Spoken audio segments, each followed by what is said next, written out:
Ready start. सभापति महोदय, जिस विधेयक पर इस सदन में चर्चा हो रही है उसका इस देश के अधिकांश लोगों ने और इस सदन में भी अधिकांश सदस्यों ने स्वागत किया है, इसलिए इसमें दो राय नहीं हो सकती कि यह विधेयक जनउपयोगी है। यह ठीक है कि कुछ लोगों ने, जिनके निहित स्वार्थ हैं, इस विधेयक का विरोध करने की हिम्मत की है। ऐसे लोगों में जनसंघ और स्वतंत्र पार्टी, जिनकी पूंजीवादी नीतियां हैं, उनका विरोध करना स्वाभाविक ही है। मैं आपके माध्यम से मंत्री महोदय से यह कह रहा था कि जहां तक विधेयक का स्वागत करने का प्रश्न है, यह जनउपयोगी है। जहां मैं इस विधेयक का स्वागत करता हूं, वहां यह भी निवेदन करना चाहता हूं कि इस कानून को सफल बनाने के लिए, जैसा प्रधानमंत्री ने सदन में अभी कहा, जो लोग इसका स्वागत करते हैं उनको उचित दृष्टिकोण और ईमानदारी के साथ काम करना चाहिए। हमारे देश ने गरीबी को दूर करने के लिए पंचवर्षीय योजनाओं के माध्यम से योजनाबद्ध तरीके से विकास के कार्यक्रम को चलाने की नीति अपनाई है।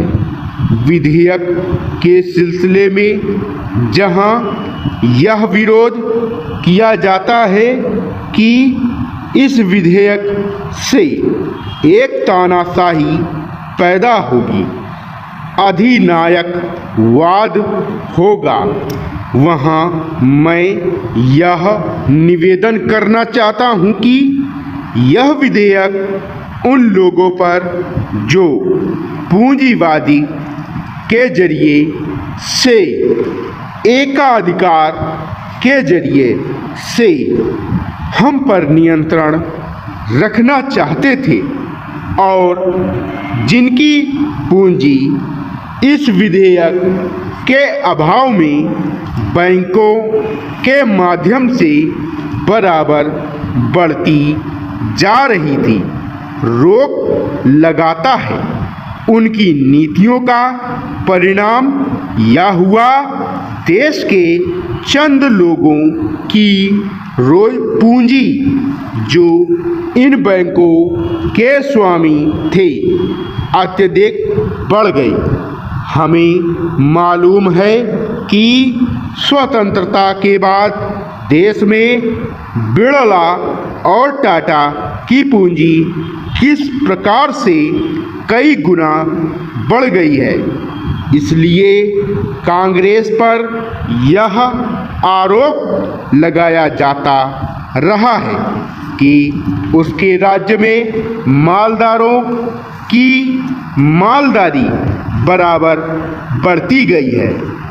इसको कम करने के लिए कांग्रेस के निर्णय के अनुसार यह कदम उठाया गया है।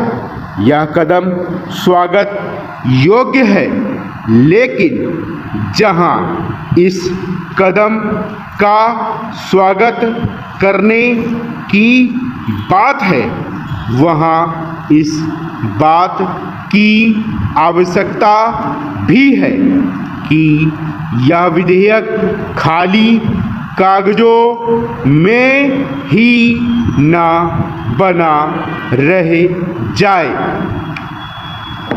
आज के ज़माने में हमारे शासन में जिस तरह से नौकरशाही का बोलबाला चला आ रहा है, जिसको यह सरकार समाप्त नहीं कर सकी है। सभापति महोदय, मैं निवेदन करना चाहता हूं कि सबसे बड़ी आवश्यकता इस बात की है कि इन बैंकों में इन नौकरशाहों को न रखकर उनके संचालन के लिए ऐसे लोगों को रखा जाना चाहिए जिनका बैंकों के राष्ट्रीयकरण में पूर्ण विश्वास हो, क्योंकि किसी संस्था में जब उस संस्था को चलाने वाले लोग ऐसे नहीं होते जो संस्था के कार्यक्रम में विश्वास रखते हों, तब तक यह संस्था कभी सफल नहीं हो सकती। मेरा कहना यह है कि हमारे देश में सार्वजनिक उपक्रम जो असफल हैं, उसका सबसे बड़ा कारण यही रहा है। जितनी भी असफलता हुई है उसका कारण हमारी नौकरशाही रही है। जिस नौकरशाही को समाजवाद में बिल्कुल भरोसा नहीं है, उसका सदा बोलबाला रहा है। इसका परिणाम यह रहा है कि एक ओर तो इस देश में छोटे छोटे मामलों में बराबर देरी होती गई है, निर्णय नहीं लिए गए हैं, और दूसरी ओर उसके होने वाले लाभों से गरीबों को दूर रखा गया है। बैंकों के राष्ट्रीयकरण के बाद इस बात की आवश्यकता है कि बैंक गांवों में जाते आज तो बैंक एक तरह से शहरों के एकाधिकार हो गए हैं, जिसके कारण वहीं पर सारे उद्योग पनपते जा रहे हैं।